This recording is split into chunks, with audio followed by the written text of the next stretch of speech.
What's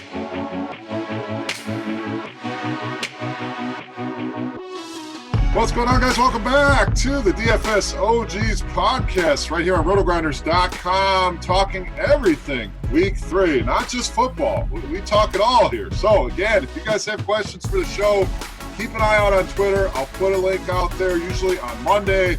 We'll get to a few questions here. But, of course, we're here to cover Thursday night. Guys, $1 million tournament for Jets and Browns. Unbelievable how this industry has grown. But let's bring in my OGs. Derek, let's get started with you. How was week 2? How we doing, brother? Week 2 wasn't too bad. Slightly losing week, so I'll take it. Definitely played more tournaments than I probably should have, cashing most of my double-ups and head-to-heads and stuff. But played too many tournaments, but overall not too bad. Nice. Chop, week 2. How about that Patrick Mahomes, my man?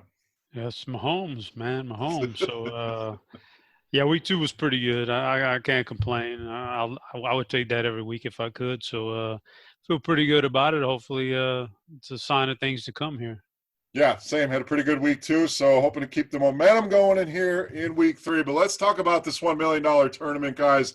$10 buy-in. You only have to beat 117,000 people in this one-game tournament. But we will talk the showdown pricing on DraftKings here. So, Chop, let's get started with you. I know you're not a huge fan of these, but if you are playing it, how are you attacking this? How are you going to be different than 117,000 people? You know, it's just one of those things where you can try to be different, and you're probably looking at losing your money though. But if you don't want to be different, you want to be chalky, gives you a better chance to finish up top. But just like this past Monday slate, there was like 100 and something people tied for first. So, you know, that big money really doesn't turn into that huge money.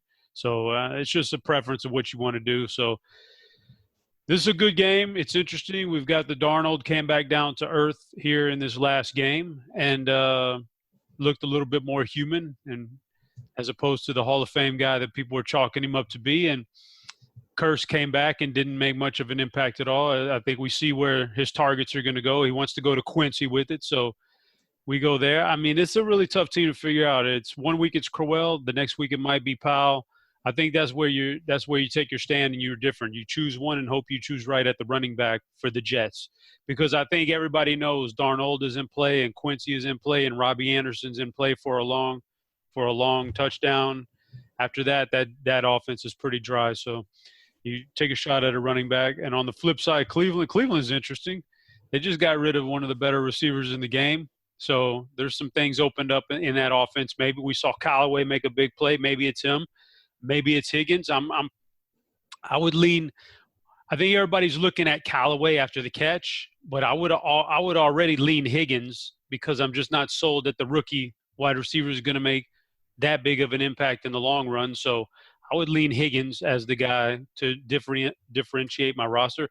I think this is actually a Njoku week right here. I think he's finally going to get something going. So I'll put some shares there. And considering the first 2 games, maybe nobody will be on him because he's totally disappointed. But that's not going to last the whole year. This looks like a good opportunity to get on the Njoku train right here.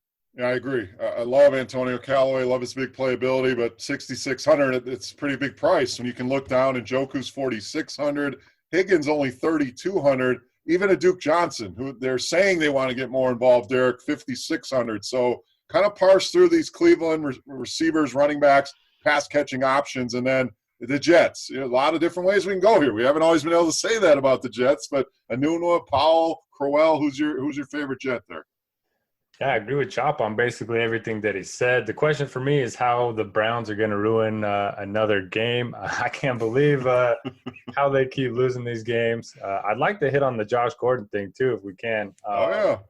We can do whatever the hell we want. That's the beauty of having a podcast. Go ahead.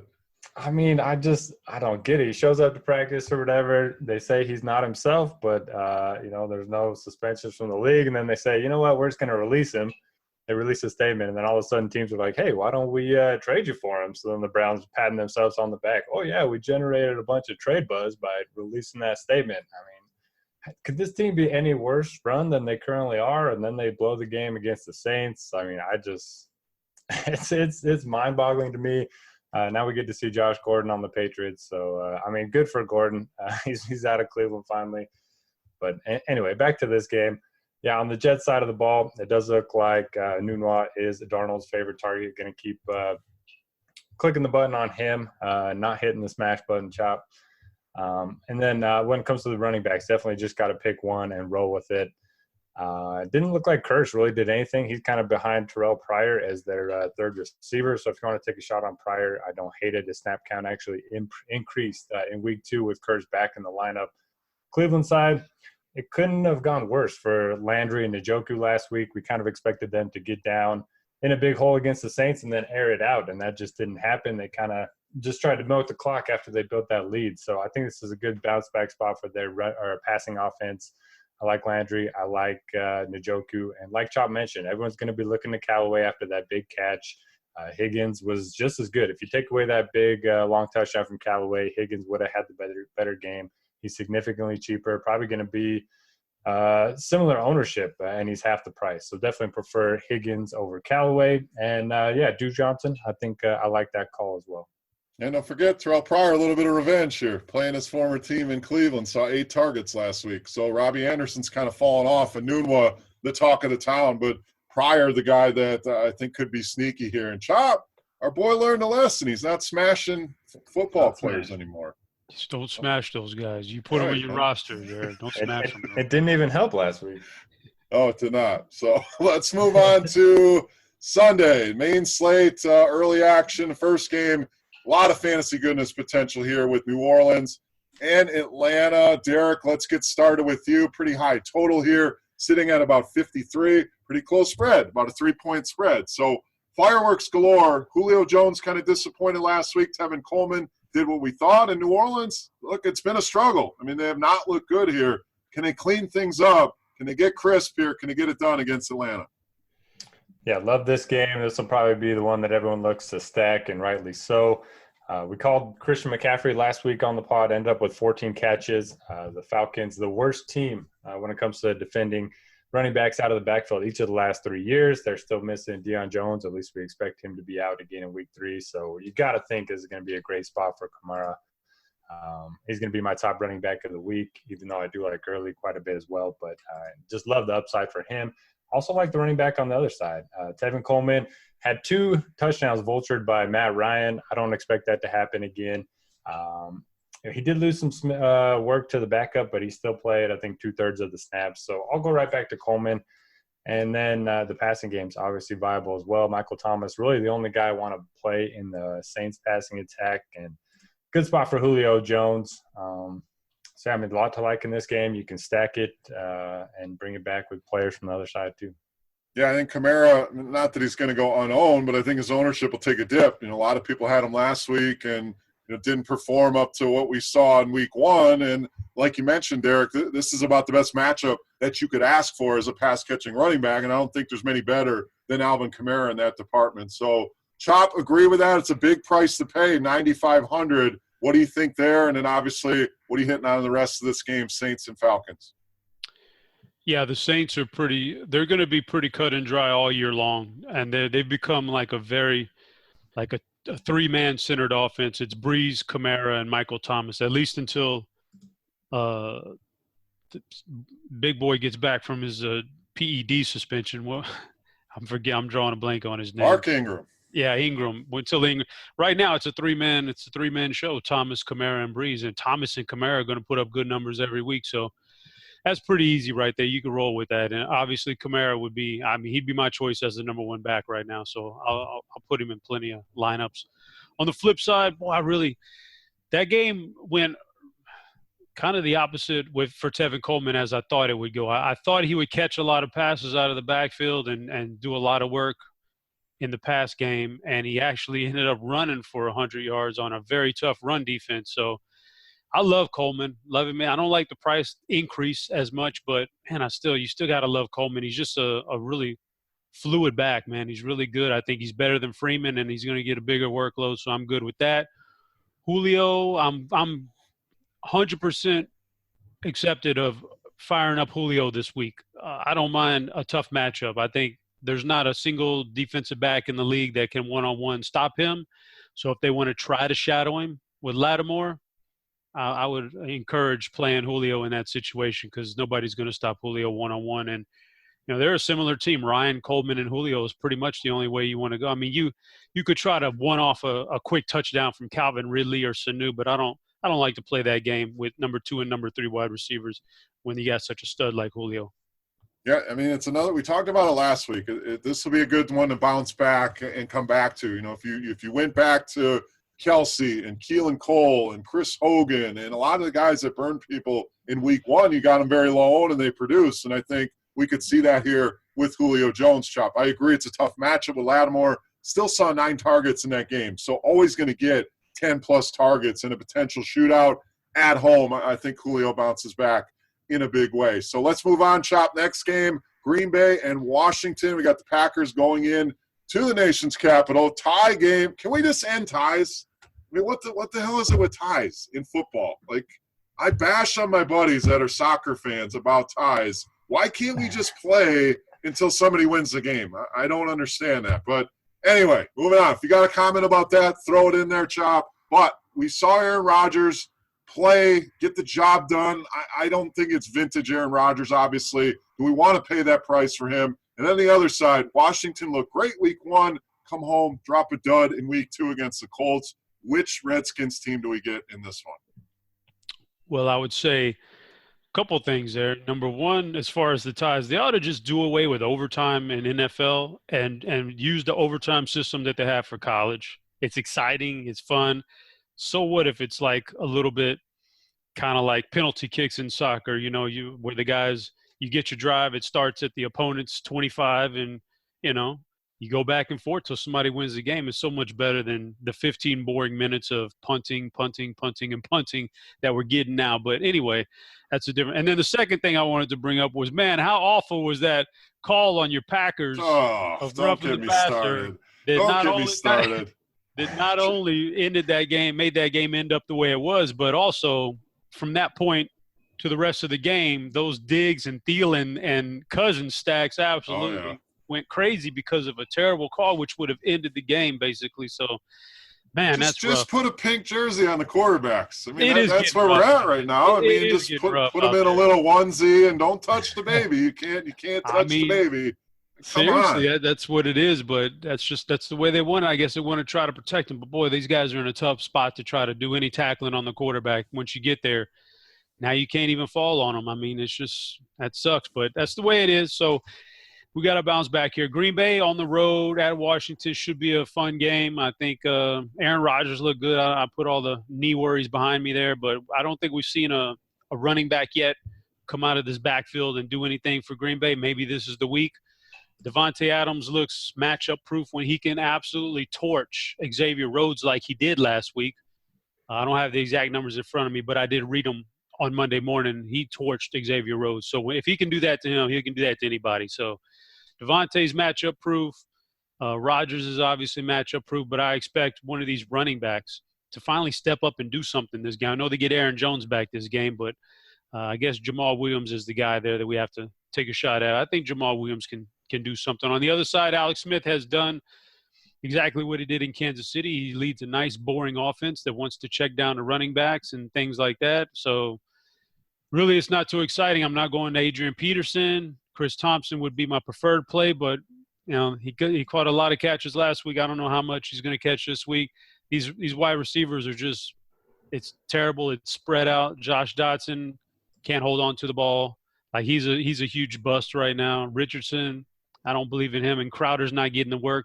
With everybody healthy, Crowder's not getting the work we expected that like he got last year. So pretty much I think I can stay away from this Washington team. Yeah, it's outside of Thompson. It's really hard to trust. We even thought we could trust Jordan Reed, and that didn't go so well. So when the team brings in Michael Floyd, you got to worry about their wide receivers. So can I let me get – all right, we could use this one, my thing, where you get it off your chest, whatever that segment is, I forget. But you want to pour one out here, Chop? Is that what you're doing? No, not a pour one. I don't know. It's like a box beef, but I'll just I don't understand these teams. So you want to go sign Michael Floyd? Do you not realize that a couple hours earlier, if you would have ponied up a 4th-round draft pick, you could have had Josh Gordon. Like, you know, if you're going to take on a Michael Floyd who was don't tell me Josh Gordon has baggage, because Michael Floyd got busted just totally inebriated, like blacked out drunk behind the wheel of a car less than a couple years ago. So don't tell me you're taking on baggage with Josh Gordon. No, just a little weed compared to what Floyd did. I'll take the guy on weed any day. So, yeah, you could have ponied up a 4th-round pick and got one of the better wide receivers in the game. And all these teams out there that are desperate for wide receiver help, give it a shot, man. I'm sure the Cleveland would have rather traded Josh Gordon out of conference instead of giving him to New England for a 5th-rounder. Just pony up something, and you would have had your offer accepted probably and got a Josh Gordon. Now you guys are out there struggling, bringing in these has-beens and nobodies. You know what I mean? Like, it just doesn't make any sense. So I'm sorry. Please proceed. Let's not forget Brashard Perryman was signed by Washington as well. So Yeah, just kind of real game changer, guys. Right. And what does this say about Des Bryant? That these dudes are getting signed and he can't find a job. I mean, pretty ridiculous. So, Derek, if you want to talk about washed-up wide receivers, you can do that. What do you got in Packers and Redskins? Yeah, we need a name for Chop's rant. That was pretty good. That was good. Chop always brings the heat on those rants, so I like it. We'll come up with something. So if you're out there, you got an idea, hit us up on Twitter. We got to name that. And Beer, are you coming down with something? Your voice seems really deep today. Oh, I'm fired up. I'm still fighting off Vegas. Who knows what I picked up while I was out there. So lots of things going on over here. And Chop's got me all fired up about these washed-up receivers. And the bad call on Clay Matthews. So I'm all over the place. All right. Yes, for Washington, only 2 guys on my radar. Chris Thompson, 13 receptions last week. I think AP, we saw what, he did last week, just nothing. Unless they're in an extremely favorable game script, he has no fantasy appeal, especially on DraftKings. So Thompson's going to be the guy I like there. And Jordan Reed still saw 8 targets, caught 6 balls for 55 yards. Still think he's viable, even though we tend to pay down for tight end on DraftKings. Maybe more in play over on FanDuel. For Green Bay, agree with you guys. I like Devontae Adams. Played really well in that tough matchup last week. He's caught a touchdown in each of the first 2 games, and he should be able to avoid, Norman for the most part. And I think for the first week with Aaron Jones back, I'm going to be avoiding that situation. Just want to see how the snaps and the touches go. So for me, it's probably just going to be Adams. Don't really want to pay $7,100 for Rodgers. I think he'll have a fine game, but I'm looking to pay up a running back again this week. Yeah, quick note on the running backs. I'm excited about Aaron Jones being back. But let's not forget, Williams, one of the better pass-protecting running backs in the league. And with Rodgers' inability to move and that offensive line really struggling, I think Williams is still going to be the guy that's out there. So, again, I know Jones is back. I think he's the better running back. But right now, with the way things are, I think Williams will still get the majority of the snaps. All right, Derek, let's move on. Colts and Eagles, the return of Carson Wentz. So I think the big question is, can we play him in daily fantasy this week? Yeah, I think so. As long as, practice reports clear and everything. 6,200, really good price point, facing a really nice matchup in the Colts. I think the Eagles have one of the highest implied totals on the board.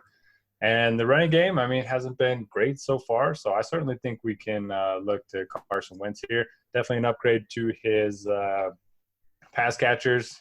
Zach Ertz kind of off to a slow start. I think he's going to bounce back in this one. I like Aguilar. And then not really sure what to do with the Colts. Andrew Luck just continues to, hit these short passing routes, not really looking to take a lot of shots downfield. I don't really know. I don't really want to play him on the road outdoors against a tough Philly defense, so I'll probably pass on him. And T.Y. Hilton, always going to be viable in tournaments with Luck as long as he's healthy. Maybe a bounce-back spot for Jack Doyle. Only saw 5 targets last week, but we know that he does have some upside, and he's only 3,500 on DraftKings. All right, Chop, same question for you. Carson Wentz, of any interest? And then I want to add in Corey Clement, 4,300. I think will provide good value as long as Darren Sproles is out. Ajayi's banged up. They called up Adams from the practice squad. So how are you handling Wentz? What are you doing with those Philadelphia running backs? And then Indy, any interest in the Indy side? The Indy side, very little interest. I would probably echo what Derek said. Andrew Luck, T.Y. Hilton, Jack Doyle. Those are about the only 3 guys I would even vaguely want to entertain roster, and I don't like taking Hilton outdoors. But then again, put up a pretty decent game last week outdoors. The way they're getting him involved in this thing with the short passing game, he's going to rack up a lot of receptions, so I could go there. On the other side, Philly's interesting. I mean, I'm really super interested in taking Carson Wentz this week coming off of the injury. I mean, I assume he's healthy to play or else they wouldn't run him out there, and if he is, then he should be able to pick apart this defense. And we've got a main pass. We have two big pass catchers here, Aguilar and Ertz. Those are the two guys you can pair him with, so it's pretty straightforward. I don't think it's a huge running game for the Eagles. And we just got word that Ajayi is out this week. So, we could get, Corey Clement could provide some nice value, but I think that makes it even more likely that Carson Wentz passes more. So I'm super interested in Carson Wentz to Aguilar and Ertz. Oh, you're breaking news here on the pod, news, Chop. baby. I didn't see the Ajayi, and I know we're recording early, so anybody that's listening to this, you're like, dummy, we already have that news. But yeah, it looks like that report is coming in. So Clement may be one of the best values on this slate, and again, Josh Adams, I don't think he's even in the player pool. So we'll see what happens there. But interesting, Wendell Smallwood maybe even gets a bump here. I would chime in that before we got all this, so just a quick story here. Before, like a few weeks ago, kind of tidying up for NFL, figuring out what we're going to do on RotoGrinders, and I was real bored. I'm real bored. I'm sitting there thinking, here's another football season. I'm only playing at DraftKings, only playing the NFL. This is going to be boring till basketball. This is the way it's been the last couple years. No clue that this stuff with like college football and FanDuel and all this was going to come back all at once. So I committed to doing these alerts for RG, so like at a certain time of day, I'll sit down and I'll just open up Twitter, and that's my whole job. Just stare at Twitter and wait for the breaking news, and then tweet it out. Right. That's what I do. So I kind of got behind. And then all of a sudden we got all this other stuff coming in, and I was like, oh no, my time is kind of spread thin now, but I still do it every morning though. So that's kind of my thing, man, is to sit there. And then you talk about pressure. Boy, that's some pressure, man, because the guys in charge they want me to break that news, man. They want me to break it quick before everybody else. So I'm sitting there and I'm staring down. There's a lot of pressure on that. So this breaking news is second handle to me now. I got this. See, Derek, we got our own Adam Schefter right on the pod here. We had a little Adam Chopter. I don't know, we'll have to come up with a name for Chop here, but breaking the news. All right, let's move on to the next game. Chop, Buffalo and Minnesota. I mean, this one, the highest spread we've seen in quite some time. It's reached 17 in a lot of places. So obviously Minnesota, the team that we're going to focus on here, I don't see any interest in the Buffalo side, at least for me. But is it the running game? Is it the passing game? Is it all the above here? Or do we worry about the blowout and kind of limit our exposure to Minnesota? So how are you handling the Vikings? I'm just going to put a big umbrella on this whole game. The only guy I'm even vaguely interested in here is Dalvin Cook because of the reasons you just said. Buffalo's not competitive. Minnesota's too good. It's not going to challenge Cousins and Thielen and Diggs at those big price tags. I'll pass on all that and hope Dalvin can break one or have a good game pounding the ball in the second half, and that's about it. So that being said, any interest in Latavius Murray? I know Cook, they're saying it was just a cramp, but maybe they don't want him out there for 3 quarters, and maybe Murray does the heavy lifting. Any interest there? Latavius Murray will not be in my player pool. All right, there you go. Derek, same for you. I think this one's pretty easy, but do you agree with Chop? Are you limiting your Minnesota exposure, or is it stack them up against the Bills? No, this one scares me. I don't think the Bills are going to keep this one close at all. I love the Vikings defense in this one, and I love the fact that they're priced up to $4,300 on DraftKings. I think on FanDuel we're going to see like 40% ownership. They're only $4,900 over there, softer pricing as well. So they're going to be very popular. But I'm going to be paying up for them on DraftKings as well, just because I don't think many people will find that extra salary to get all the way up to the Vikings. Definitely worried about their offense. They're going to get off to a good start. They're probably going to play very well in the first half, and then I kind of expect them to coast the rest of the way. See some Latavius Murray in the second half. But he's $5,800. I don't think I can pay that price point for a backup running back. So for me, it's just going to be the Vikings defense. Yeah, I'm pretty much in agreement. Like you said, Murray, it's intriguing, but it's not a gimme price tag. So that one I'm going to keep an eye on. But probably just the Vikings D for me, and I don't mind the Dalvin Cook call. All right, guys, now on to the next game. Derek, we got Raiders and Dolphins. Surprisingly, the Dolphins 2-0 and another good spot here against Oakland. And the Raiders were in that game against Denver, so probably should have won that one, but Denver ends up pulling it off. What do you see happening here, Raiders and Dolphins? Yeah, it's definitely an interesting game. You know, two teams that haven't been great defensively. If you just pull up the little players and sort by this game only, there's just a lot of green when it comes to the DVP, especially in the running back department. Kenny Drake, a great matchup. I think he's going to be a guy that I'm going to play in tournaments. I know he's losing some work to Frank Gore, but I'm not too worried about that. As far as the passing game goes, just got to wait and see if Devontae Parker's back. It sounds like he could have played last week, but they decided not to. So if he is back, I'll probably be avoiding the Dolphins receivers. If he's out, I may take a look at Kenny Stills again. And for the Raiders, I just don't know what to do. I mean, Jared Cook is probably the most consistent option, and how scary is that? I mean, he's been one of the most inconsistent players in the NFL the last 5 years. So, yeah, I don't know. I mean, there's some interesting options here. I just don't know how to attack it.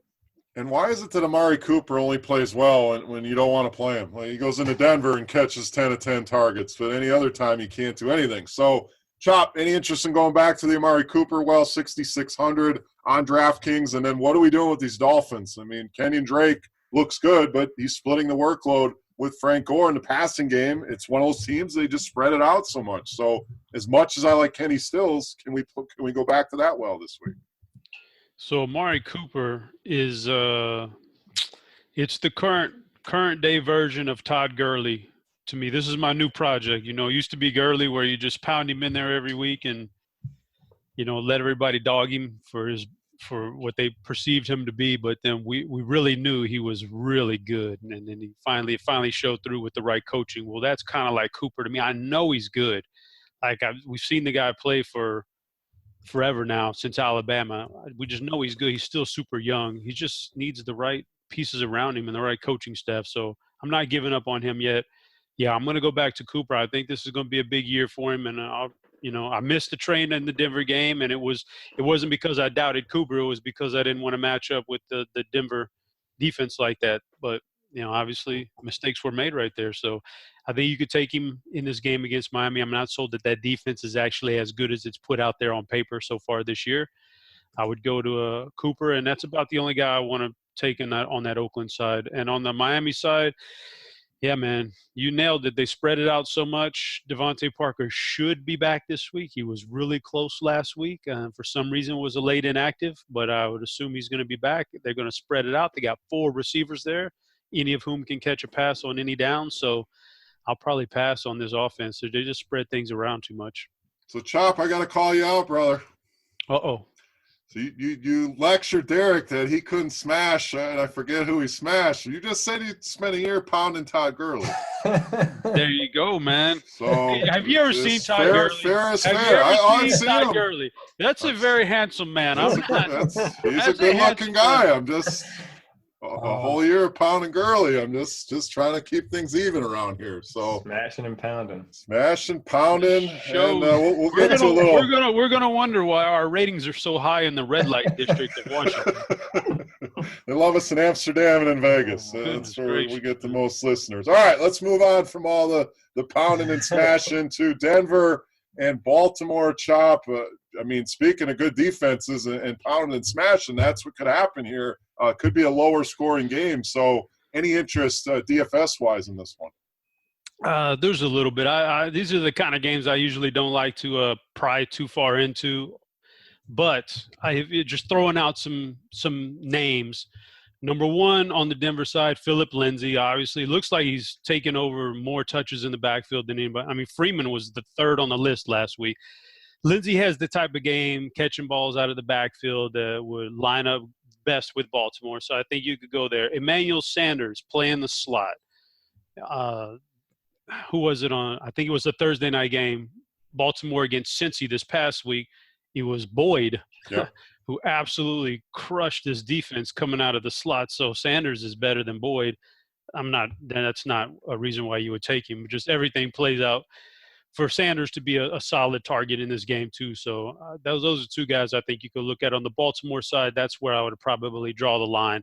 Don't want Flacco. The backfield is a mess. Nobody's defined themselves. Crabtree is a one, if Crabtree does anything, it's going to be a touchdown, like here's 4 catches for 50 yards. Oh, and a touchdown.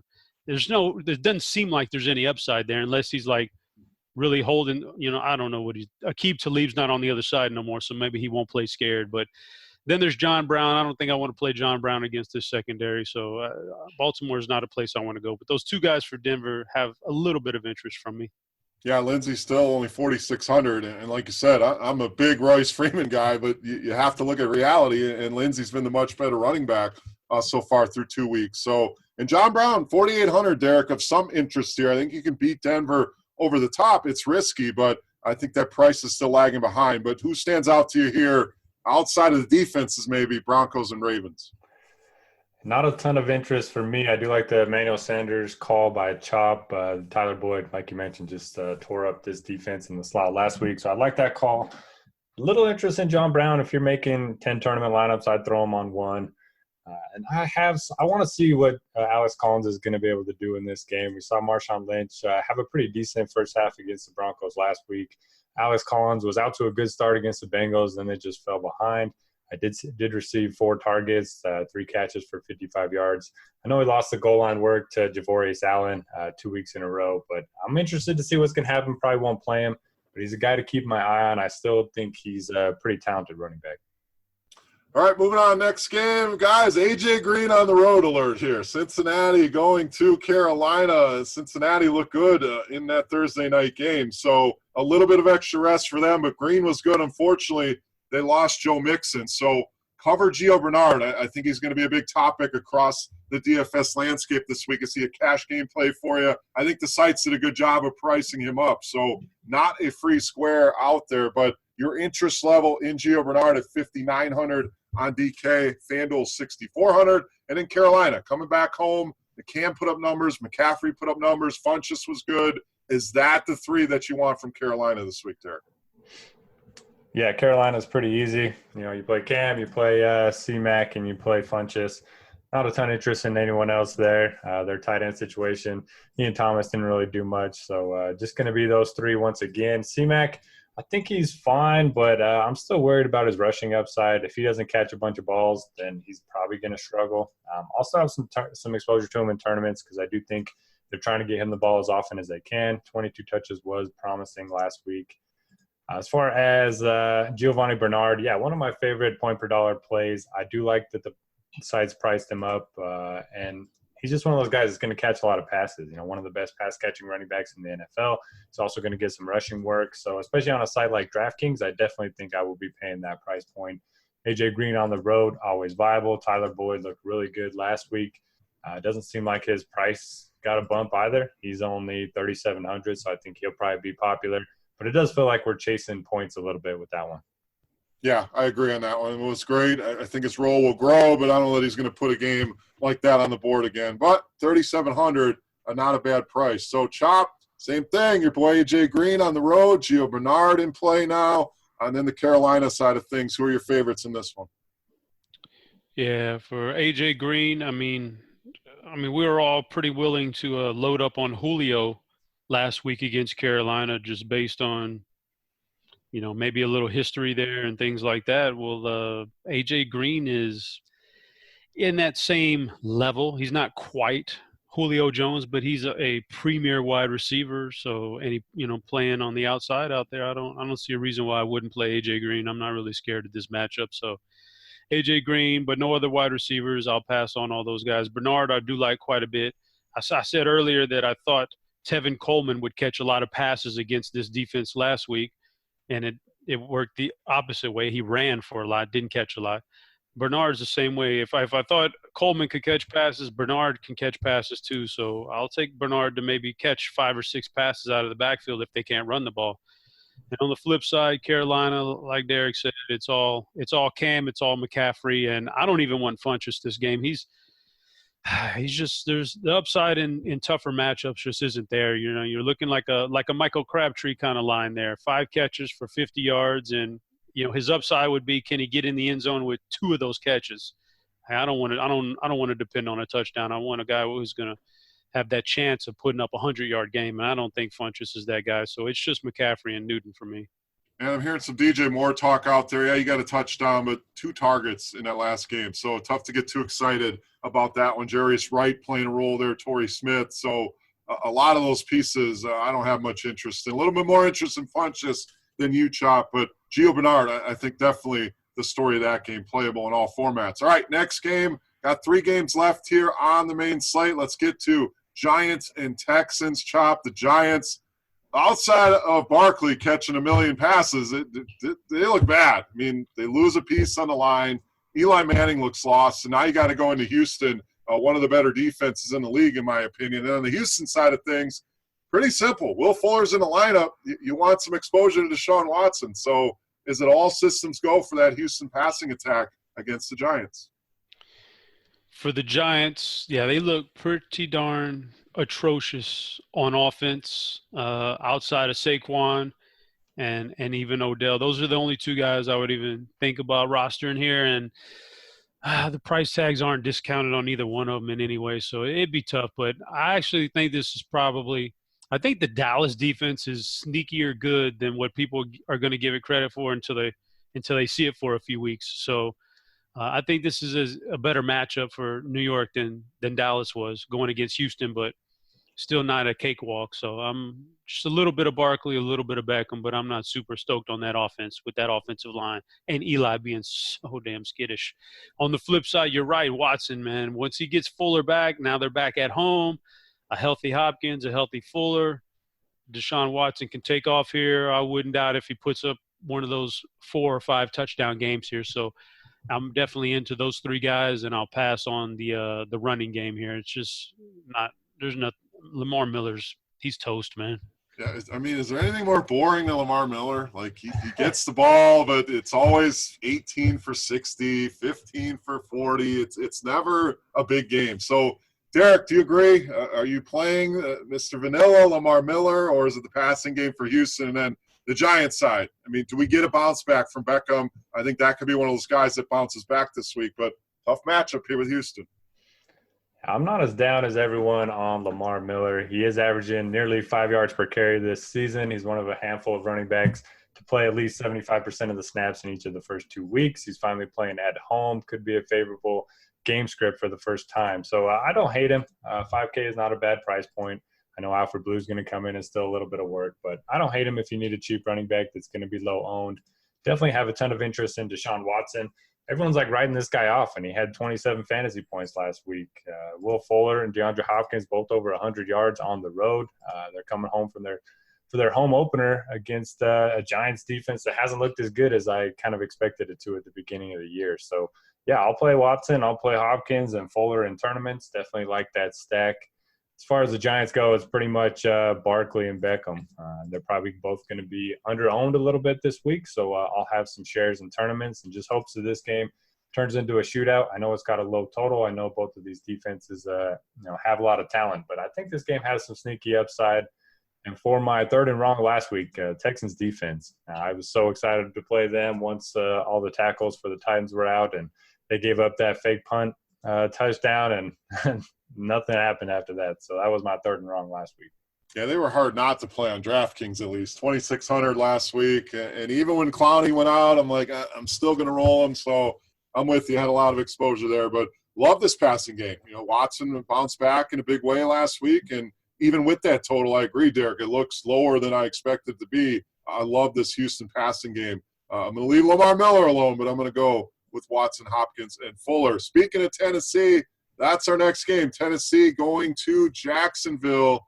Derek, do we fire up the Jags defense? I mean, I don't know that Mariota is going to be ready to go here. So could be another Blaine Gabbert week. And no line on this game in most places, but Jacksonville D got to be at the top of our list. Do you agree?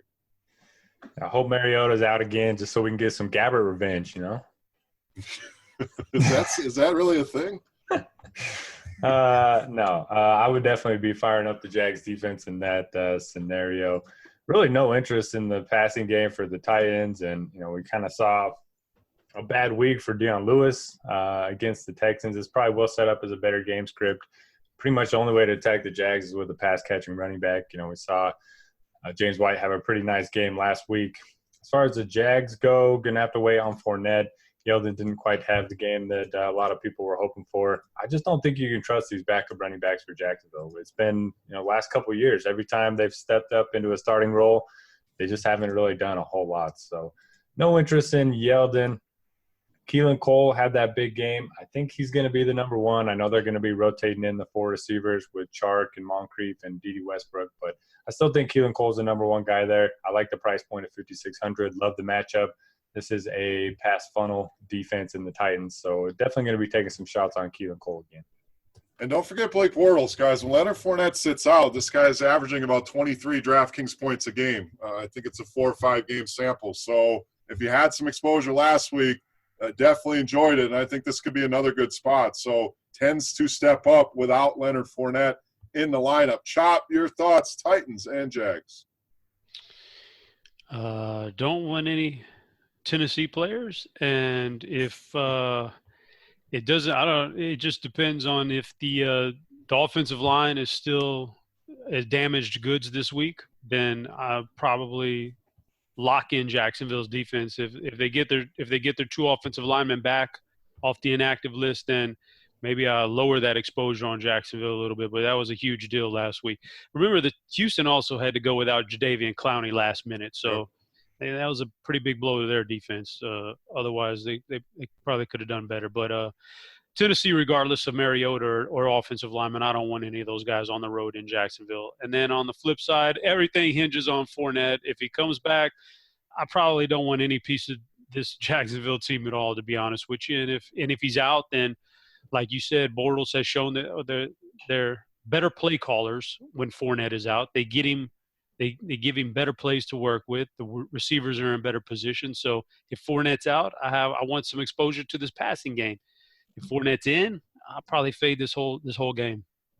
All right, let's end with probably the game of the week, Chop. San Francisco, Kansas City. This total is up to 56 in some spots. I see a 56.5. I mean, Mahomes is on fire. This offense looks unstoppable. And San Francisco hasn't been great, but at Minnesota, they were in it and put up 30 points last week at home against the Lions. So do we get another shootout here? And can Patrick Mahomes possibly keep up this torrid pace? Well, I'll start off by pouring one out for my lineups that were awesome, except they had Jimmy Garoppolo in them last week. It's tough to compete with that when Mahomes and Roethlisberger are going off for 40+. And so Garoppolo, I was wrong on that one, but I'll come back to him again this week. A little bit of a higher price tag, but still reasonable. He should have to throw it a lot more than he did last week. Not so sure I'm going to go back to Breida this week with this kind of a game script. I don't know how much they're going to be running the ball. I know he'll catch a few passes, but what is their willingness to throw to him in the first place? I don't know. So I don't know, man. It's tough to pair him with anybody, Garoppolo. I just think he's going to come step in and get three plus touchdowns in this game. So I like him. On the flip side, Kansas City, in the preliminary lineups that I've kind of put together vaguely, just being bored last night, I've actually find myself quite interested in Kareem Hunt this week. Back at home, they've put up massive points so far. Kansas City has. Mahomes has nothing to prove. Like he's setting records over here for first 2 games. I could see them getting Kareem Hunt quite a bit of work in this game, and some of those inside the 10-yard line, instead of throwing it in the end zone, they run it in. I really like Kareem Hunt. Of course, you could go Mahomes, Tyreek Hill, even Sammy Watkins, Travis. They're all good plays, but everybody knows that if you want to be a little different, you go Kareem Hunt. Yeah, like that call. He's going to get it going eventually. So huge total game, big favorites at home. That's what we look for in running backs. So great call there, Chop. Derek, wrap us up here for part 1 of the podcast. We'll come back, obviously, part 2 and talk the afternoon game Sunday night, Monday night. But let's finish up here. Thoughts on 49ers and Chiefs. Hey, got to pat ourselves on the back a little bit. All 3 of us talked up Travis Kelce last week over Tyreek Hill, who was going to be more popular, ended up having that big game. Naturally, I didn't play any of them, so that's how it works. Yeah, that's how it goes. But yeah, this is a really good game. I do like the Hunt call quite a bit. His touch numbers haven't been great so far this season, 17 and 19, but the Chiefs haven't ran a lot of plays. They've just been a lot of, big touchdown scoring drives, and then they've kind of just been playing with the lead. So I do expect that to increase his touch share moving forward. I like the price point at $6K. You guys mentioned home favorite, always good for a running back. Still think Hill's viable in tournaments, but $8,500, that's a really steep price point for me. Can't use him in cash games. And Travis Kelce is certainly viable, but again, I'd look to pay down at tight end, at least on DraftKings. So more of a FanDuel play for me. Definitely interested in the San Francisco passing game. Drew Garoppolo, just off to a slow start. I think he's going to get it going a little bit. I really hope Marquise Goodwin's back. If he is, I'll be firing him up. 5,500 is a good price point. If he's out, I still think we can look at Kittle. Let everyone down last week. This is a good time to hop back on him. That's just how NFL works sometimes. They're going to have bad weeks, even when we expect them to have big weeks, and you just take advantage of that, take advantage of the recency bias, and play those guys that are just coming off of poor performances. Yeah, I think Kittle is this week's Kelce, to be honest with you. I think he puts up similar numbers and at half the ownership or more that we saw last week. And Kareem Hunt at $6K, that one really jumps off the board. So a lot of interesting plays here. Just remember, guys, this is the one that everybody's going to stack up. So if you're going to do it, get creative, think outside the box. So that'll wrap up the analysis here in part one of the DFS OGs podcast. Come on back for part two. We'll cover the afternoon games, Sunday Night Football, Monday Night Football. We'll answer some listener questions. So, again, if you want to get your question on the show, just keep an eye on Twitter. I'll put a tweet out on Monday. All you can do is respond to that, and we'll pick the most creative ones. And, Chop, let the people know what we're looking for here, question-wise. What kind of questions would our breaking news analysis want to see here? What do you want to see? So, what we don't want to do is sit here and talk about sit and start questions. I mean, honestly, guys, we don't want to.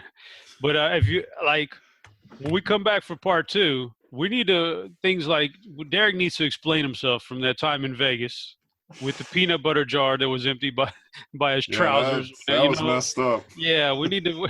So you come back in part two, and maybe he divulges that story to us. But that's the kind of stuff we want. Exactly. We want to have a little fun. We hope we hit on all the analysis. We can answer those kind of questions on Twitter, but want to have a little fun mixed in here with the football. So just keep that in mind. We got a few good questions this week, but moving forward, that's what we're looking for. Talk a little light, have a little fun, lighten things up. So again, come on back for part two or part one.